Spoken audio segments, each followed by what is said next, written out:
మొట్టమొదటిసారిగా తెలుగుదేశం పార్టీకి అనుబంధంగా ఈ యొక్క సొసైటీని మనమందరం ఆమోదంతో వేసుకోవడం జరిగింది. దీనికి ఈ నియోజకంలో ఉన్నటువంటి దైవజనులందరికీ మనస్ఫూర్తిగా హృదయపూర్వక ధన్యవాదాలు చెప్తా ఉన్నాను.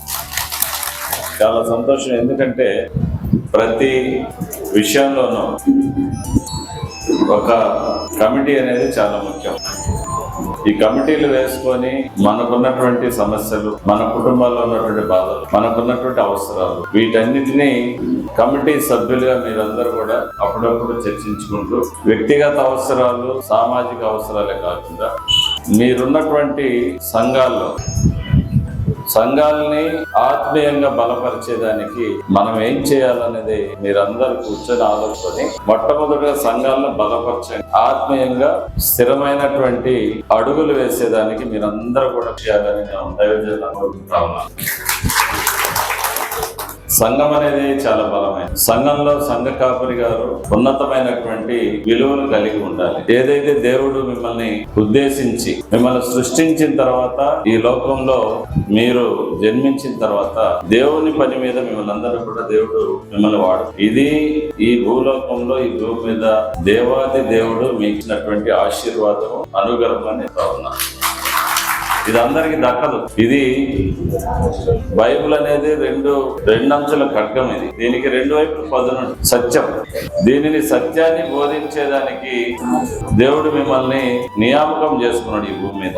అందుకని మనం సంఘంలో ఉన్నప్పుడు మంచి ఆలోచనలతోటి, సత్ప్రవర్తనతోటి, హృదయంలో కల్మషం లేక సంఘాన్ని ఎవరైతే దేవుని మార్గంలో ఈ లోకపరమైనటువంటి ఆలోచనలకి, అలవాట్లకి గురైనటువంటి కుటుంబ సభ్యులతోటి మీరు వ్యక్తిగతంగా మాట్లాడి దేవుని మార్గంలో నడిపించాలనేసి ఈ యొక్క సభ ద్వారా మనందరినీ వేడుకుంటా ఉన్నాం. ఇప్పుడున్న పరిస్థితులు ఇది అవసరం.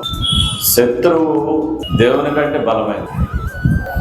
కంటే బలమైనడు సాతాను అనేక రూపాల్లో మంచి వ్యక్తుల్ని పాడు చేసి ఎప్పుడు ప్రయత్నం చేస్తానే ఉంటాడు. మంచివాడు ఏమనుకుంటాడంటే, నేను అన్ని మంచి గుణాలు ఉన్నాయి కదా, మంచి అలవాటు ఉన్నాయి కదా, మంచి ఆలోచనలు ఉన్నాయి కదా, నిత్యం నేను బైబిల్ ముందు పెట్టుకొని చదువుకుంటా ఉన్నా కదా, నాకు శత్రువులు ఎందుకుంటారనుకోవడం అనేది పొరపాటు. ఎక్కడైతే ఈ భూమి మీద దేవునికి అతి దగ్గర జీవించేటువంటి వ్యక్తులకే ఈ భూమి మీద కష్టాలు, ఈ భూమి మీద అవమానాలు, ఈ భూమి మీద బాధలు అనేది దేవుని బిడ్డలైన మీకే వస్తాయి, కానీ దేవుని నమ్ముకునే వారికే కష్టాలు రావు. అందుకని మనమే ఎక్కువ జాగ్రత్తగా ఉండాలి. అందుకని మీరు ఈ నియోజకవర్గంలో పార్టీలకు అతీతంగా దేవుని కార్యక్రమాలు నిర్వహించుకోవాలి. దేవుని కార్యక్రమాలకు పార్టీలు ఉంటాయి, దేవుని మార్గమే ఉంటుంది, బైబిల్ ఉంటుంది. అది సత్యం, మార్గం, జీవమై ఉంటుంది. దానిని పాటించుకుంటూ మనం పోవాలి. దైవజనుల దగ్గర నేనైతే పార్టీలు అస్సలు చూడను. కాబట్టి మనమందరం సమాజం చెడిపోయింది. ప్రస్తుతం ఎంత చెడిపోయిందంటే, మీరు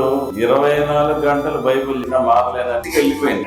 ఒకప్పుడు నోవాహు కాలంలో ఏదైతే ఈ భూమి మీద రోజులు ఉన్నాయో, ఈ రోజు నోవాహు కాలానికంటే 1000 రెట్లు ఈ భూమి మీద పాపం పండిపోయింది. ఈ పాపాన్ని కడిగేయాలంటే మళ్ళీ దేవుడు రావాలి. మనుషులకు మాత్రం అది సాధ్యమైనటువంటి కార్యక్రమం కాదు. అందుకని దేవుడు డెఫినెట్ గా వస్తాడు, క్షమిస్తాడని తప్పులు చేసిపోతే క్షమించు. తెలిసి తప్పులు చేసిన క్షమాపణ లేదు, బైబిల్లో లేదు, దేవుడు చెప్పలేదు. తెలియక చేసిన పాపానికి, తెలియజేసిన తప్పులకు మాత్రమే మారం. కాబట్టి మనం అందరం కూడా, నేను కూడా చాలా జాగ్రత్త పడుతుంటప్పుడు టెంప్ట్ అయిపోతా ఉంటాం. పరిస్థితి అనుగుణంగా కోపం వస్తుంటుంది, విసుగు వస్తుంది. రాజకీయాల్లో ఉన్నప్పుడు కొన్ని అబద్ధాలు ఆడాల్సి, ఇది వాస్తవాలు. ఇది మాట్లాడి అవతల మా నాయకుల్లో కార్యక్రమం సాటిస్ఫై చేయడానికి కొన్ని మాట్లాడాల్సి తప్పదు. కానీ ప్రతి దానికి మీరు ప్రతిరోజు దేవుని ముందు లెక్క చెప్పాల్సి వారు. ఎవరైతే లెక్క చెప్పేదాన్ని ఇష్టపడతారో డెఫినెట్ గా ఒక రోజు కాకపోయినా ఒక రోజు పూర్తి స్థాయిలో దేవుని మార్గంలో నడిచేదానికి దేవుడు ఆయన హృదయంలోకి మీకు చేరుతాడు. డెఫినెట్ గా మంచి మార్గం నేను నడుపుతాడు. అందుకనే దేవుని యొక్క వాక్యం దైవజనాన్ని నాకు చాలా ఇష్టం. ఒకరైనా దగ్గర ఇప్పుడు కొన్ని 100 మంది వచ్చారు. మీ ఈ 200-300 మంది 400 మంది వచ్చినందువల్ల ఒక ఆత్మ అయినా కానీ, ఒక మనిషినైనా మీరు మార్చగలిగితే దేవుని రాజ్యంలో మీకు అక్కడ ఈ భూమి మీద 100 కోట్లు ఎంతో, ఒక 100 కోట్లు కలిగిన మనిషి ఎంతో ఈ భూమి మీద పరలోకంలో ఒక్క మనిషిని కానీ నువ్వు మార్చగలిగితే 1000 కోట్లతో సమానం అది. అందుకనే ఇక్కడ ఈ లోకంలో ఆధిక్యత కోసం, ఈ భూమి మీద వ్యక్తిగతమైన ప్రతిష్టత కోసం, ఈ లోకంలో పొగడ్తల కోసము, ప్రసిద్ధి కోసం దయచేసి పాకులాడు. ఇవన్నీ అశాశ్వతం అని చెప్పేసి బైబిల్లో ఉందా కదా. అందుకని మీరు డబ్బు సంపాదించి పరలోకంలో, ఈ లోకంలో కాదు, పరలోకంలో డబ్బులు సంపాదించి ఏం చేయాలా?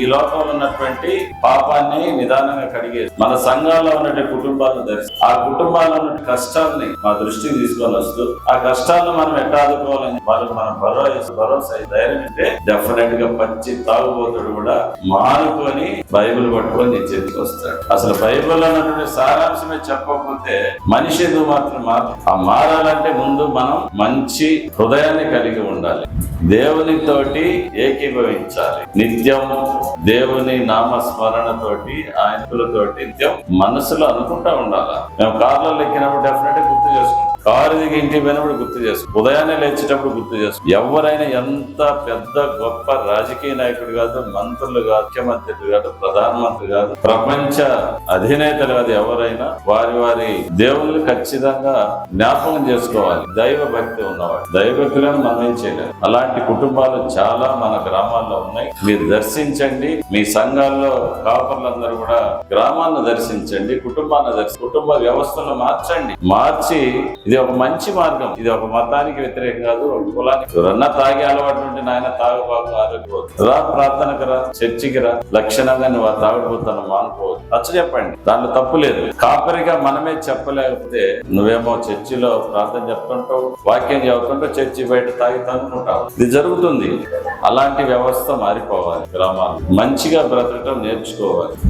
సమాజంలో పెద్దల్ని గౌరవించాలి. సమాజంలో మనం మిగతా వర్గాల వారు ఎలా బ్రతుకుతున్నారో అలవాటు వాళ్ళు అనుకరించాలి, వాళ్ళని చూడాలి.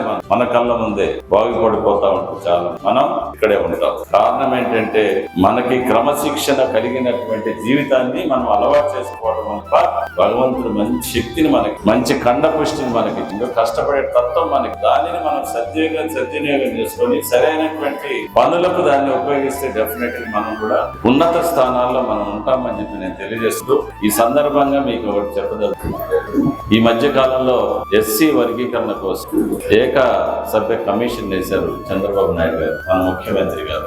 ఏబిసిడి వర్గీకరణ ఆయన ఇచ్చినటువంటి ఆ కమిషన్ ఇచ్చినటువంటి తీర్పును గౌరవిస్తూ నిన్న కేబినెట్ లో రాష్ట్రంలో ఏబిసిడి వర్గీకరణ చేయాలని తీర్మానం నిన్న అసలు జరుగుతూ ఉంది.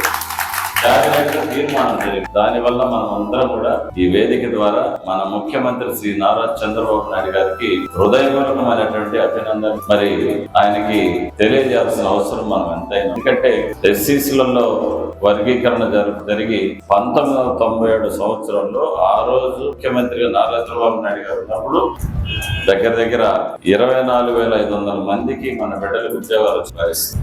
మళ్ళీ దేవుని ప్రణాళికలో మళ్ళీ తెలుగుదేశం పార్టీ అధికారంలోకి రావాలా, మళ్ళీ చంద్రబాబు నాయుడు గారు ఈ వర్గీకరణ చేయాలని దేవుని ప్రణాళికలో ఉన్నది కాబట్టి నిన్న కేబినెట్ మనం చేయడం.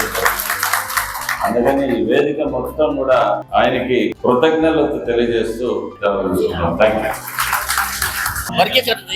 వర్గీకరణకి ఇబ్బందిగా ఉన్నది కాబట్టి నేను నూతనంగా